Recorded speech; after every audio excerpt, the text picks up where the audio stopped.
الحمد لله وكفى وسلام على عباده الذين اصطفى اما بعد فاعوذ بالله من الشیطان الرجیم بسم اللہ الرحمن الرحیم۔ رمضان المبارک کی 20 تاریخ کو غروب آفتاب سے پہلے پہلے لوگ مسجد میں اعتکاف کی نیت سے داخل ہو جاتے ہیں۔ تو اعتکاف کے متعلق چند باتیں عرض کرنی ہیں۔ سب سے پہلے تو یہ آپ سمجھ لیں کہ یہ نبی کریم صلی اللہ علیہ وسلم کی سنت مستمرہ ہے۔ ہم جب اعتکاف میں بیٹھیں گے تو اللہ پاک ہمیں کیا دے گا۔ نبی کریم صلی اللہ علیہ وسلم کا ارشاد ہے کہ معتکف گناہوں سے محفوظ رہتا ہے اور اس کے لیے نیکیاں اتنی لکھی جاتی ہے جتنی کرنے والے کے لیے۔ یعنی اعتکاف کرنے والا بعض نیک اعمال نہیں کر سکتا، مثال کے طور پر مریض کی عیادت، جنازے میں شرکت، اللہ کے راستے میں دین کی محنت کے لیے جانا وغیرہ، تو اس کو اتنا ہی ثواب دیا جاتا ہے جتنا کہ کرنے والے کو دیا جاتا ہے۔ حدیث پاک کا مفہوم ہے کہ جو شخص ایک دن کا اعتکاف بھی اللہ کی رضا کی واسطے کرتا ہے تو حق تعالی شان اس کے اور جہنم کے درمیان 3 خندقیں آڑ فرما دیتے ہیں، جن کی مسافت آسمان اور زمین کے مسافت سے بھی زیادہ چوڑی ہوتی ہے۔ ایک حدیث پاک میں آتا ہے کہ جس شخص نے رمضان المبارک کے مہینے میں 10 دن کا اعتکاف کیا تو اس کو 2 حج اور 2 عمروں کے برابر ثواب ملتا ہے۔ تو یہ کوئی معمولی عمل نہیں ہے، یہ وہ مبارک عمل ہے کہ جس کے کرنے سے انسان نبی علیہ السلام کے سنت پر عمل کرتا ہے، اس سنت کے اوپر کہ جس کو نبی علیہ السلام نے کبھی ترک نہیں فرمایا۔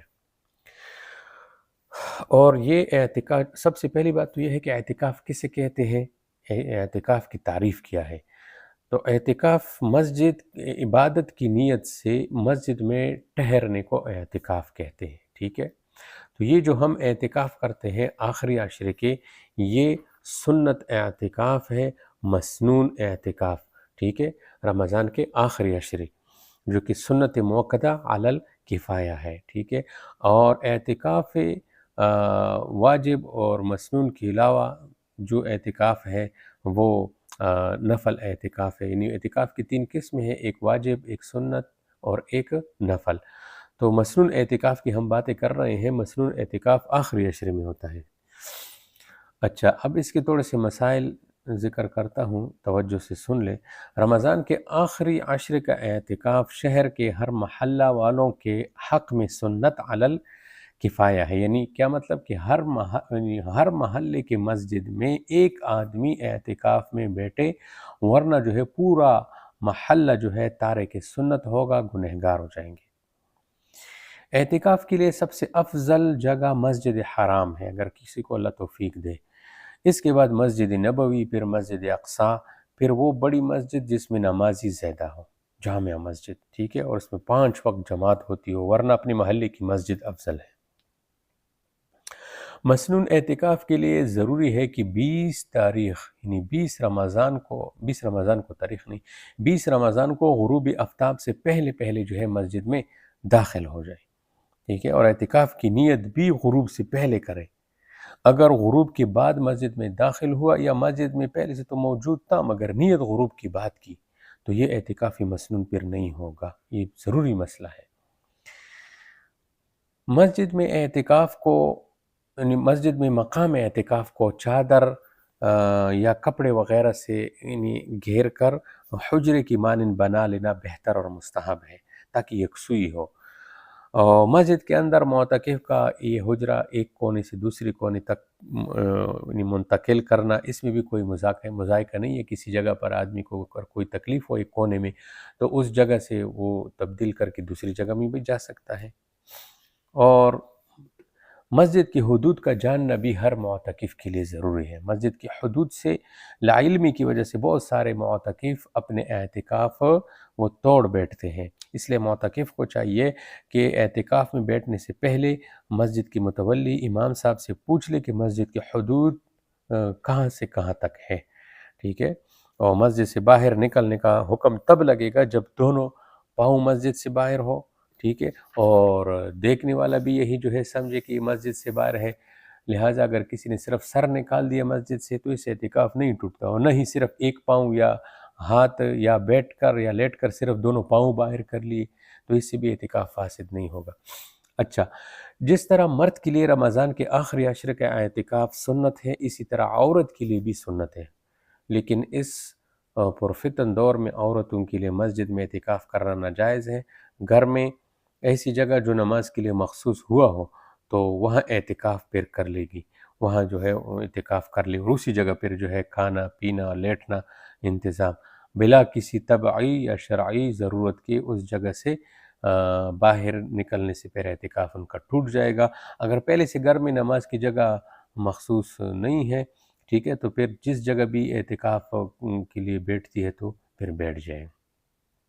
اور عورت کو اعتکاف میں بیٹھنے کے لیے خاوند کی اجازت ضروری ہے۔ خاوند بیوی کو اعتکاف سے منع بھی کر سکتا ہے، ٹھیک ہے، لیکن جب ایک بار اجازت دے دی خاوند نے تو اب منع نہیں کر سکتا، اور جب خاوند نے اجازت دے دی تو بس، تو اب ان دونوں کے لیے میاں بیوی کی جو مخصوص امور ہے نا وہ جائز نہیں ہے، ٹھیک ہے۔ تاہم اگر ہم بستری کر لیا تو اعتکاف فاسد ہو جائے گا، ہم بستری کے سوا جو دوسرے باتیں وغیرہ ہیں اس سے اعتکاف فاسد نہیں ہوتا۔ اور اعتکافی مسنون جو ہے یہ رمضان کی 29 یا 30 تاریخ کی شام، شوال کا جب چاند دکھائی دے تو اس پر جو ہے یہ پورا ہو جاتا ہے۔ معتکف کو چاہیے، معتکف اگر چاہے تو اسی وقت مسجد سے گھر چلا جائے، یا اگر وہ کہے کہ چلو میں آج رات عبادت کرتا ہوں مسجد میں، صبح کو چلا جاؤں گا، اس کو اختیار ہے۔ اب تھوڑے سے مسائل ہے جائز اور ناجائز امور کے بارے میں۔ معتکف کے لیے مسجد کے اندر کھانا پینا، آرام کرنا اور حاجات طبعیہ، اس کے لیے مسجد سے باہر جانا، مثال کے طور پر طبعیہ حاجات کیا ہے؟ پیشاب ہے، پخانہ ہے، غسل جنابت ہے، اور وضو کے لیے جانا ہے، ٹھیک ہے، بشرطے کہ وضو کے لیے مسجد کے اندر، وضو کے اندر یہ بات رکھے کہ وضو کے لیے مسجد کے اندر ایسی جگہ نہ ہو کہ پانی مسجد سے باہر گرے۔ اگر کوئی مسجد میں ایسی انتظام ہو کہ معتکف مسجد کے اندر بیٹھ جائے اور وضو کی پانی مسجد سے باہر گرے تو پھر اس کے لیے مسجد سے باہر جانا وضو کے لیے جائز نہیں ہوگا پھر، ٹھیک ہے۔ اگر نہ ہو تو پھر جائز ہے، جا سکتے ہیں۔ اور وضو کسی بھی چیز کے لیے بنا رہا ہے، نماز کے لیے، نفل کے لیے، تلاوت کے لیے، تو باہر جانا جائز ہے پھر، اگر اندر بندوبست نہ ہو۔ بقدر ضرورت معتکف کے لیے مباح باتیں، ٹھیک ہے، یہ بھی کرنا درست ہے، بالکل خاموش رہنا بھی جائز ہے، جبکہ اس خاموشی کو ثواب اور قربت نہ سمجھے۔ البتہ بات چیت کے محافل جمع کر اس کے لیے بیٹھک کرنا ہی تو مکروہ تحریمی ہے، وہ سارا ثواب ضائع ہو جاتا ہے۔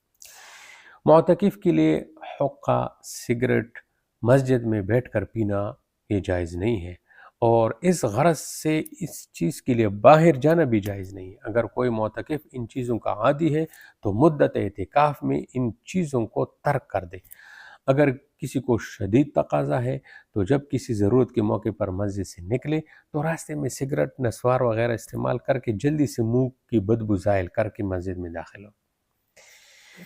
اگر کوئی سگریٹ، حقہ، نسوار کا پرانا عادی ہے تو اور اس کے منہ سے بدبو کا طوفان اٹھتا ہو تو ایسے شخص کے لیے اعتکاف کرنا جائز نہیں ہے۔ بس معتکف اگر قضاء حاجت کے لیے نکلے تو حتی الامکان قریب سے حاجت پوری کر کے لوٹے، ٹھیک ہے، البتہ نزدیک والی جگہ کی طرف اگر طبیعت مائل نہ ہوتی ہو، ٹھیک ہے، یا کوئی رکاوٹ ہو، یعنی خواہ طبعی ہو یا شرعی ہو، تو دور جانے میں پھر کوئی حرج نہیں ہے، پھر جا سکتے۔ طبعی اور شرعی حاجت کے سوا کسی بھی سبب سے مسجد سے باہر نکلنے سے اعتکاف ٹوٹ جاتا ہے۔ یہ نکلنا خواہ ایک لمحے کے لیے کیوں نہ ہو، جان بوجھ کر ہو، بھول کر ہو، خوشی سے ہو یا مجبوری سے ہو۔ البتہ مجبوری کی صورت میں یہ کہ گنہگار نہیں ہوگا، ٹھیک ہے، لیکن قضا تو ہر صورت میں لازم ہوگا۔ اچھا، اگر کسی نے دن میں قصدن کچھ کھا لیا پی لیا، قصدن ارادتن، تو اعتکاف بھی ٹوٹ جائے گا۔ روزہ تو ویسے ٹوٹ گیا نا، کفارہ بھی، اور ساتھ ساتھ اعتکاف بھی ٹوٹ گیا۔ اور اگر بھول کر کسی نے رمضان میں کچھ کھا لیا تو بھول کر کھانے سے جیسے روزہ نہیں ٹوٹتا اس طرح اعتکاف بھی نہیں ٹوٹتا۔ اچھا، نفل اعتکاف جو ہوتا ہے نا، نفل اعتکاف کی قضا واجب نہیں ہے، اس لیے وہ مسجد سے نکلنے سے نہیں ٹوٹتا۔ کسی بندے نے نیت کر لی کہ میں عصر سے عشاء تک نفلی اعتکاف کی نیت سے بیٹھتا ہوں، اب کوئی مسئلہ آ گیا، باہر نکل گیا، تو اس سے جو ہے اس کی قضا وغیرہ نہیں ہے، ٹھیک ہے۔ اچھا، اگر اعتکاف بندے کا جو ہے وہ ٹوٹ جائے تو پھر تو اس کی قضا کیا ہے؟ دیکھو، اگر اعتکاف دن میں ٹوٹا ہے تو صرف دن کی قضا واجب ہوگی، صبح سحری سے پہلے مسجد میں داخل ہو جائے اور غروب آفتاب تک مسجد میں رہے، جب غروب آفتاب ہو جائے افطاری کر لے پھر نکل جائے، ٹھیک ہے۔ اور ادائی قضا کے لیے وہی جو طریقہ بتایا کہ روزے کے ساتھ صبح صادق سے پہلے مسجد میں داخل ہو اور اسی روز شام کے غروب آفتاب کے وقت مسجد سے نکل جائے۔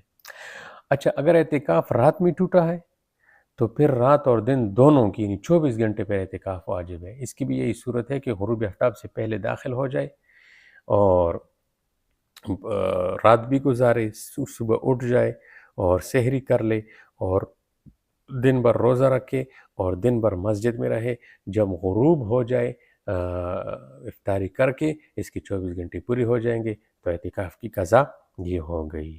یہ چند مسائل تھے اعتکاف کے بارے میں۔ اللہ پاک ہم سب کو عمل کی توفیق عطا فرمائے۔ وآخر دعوانا الحمدللہ رب العالمین۔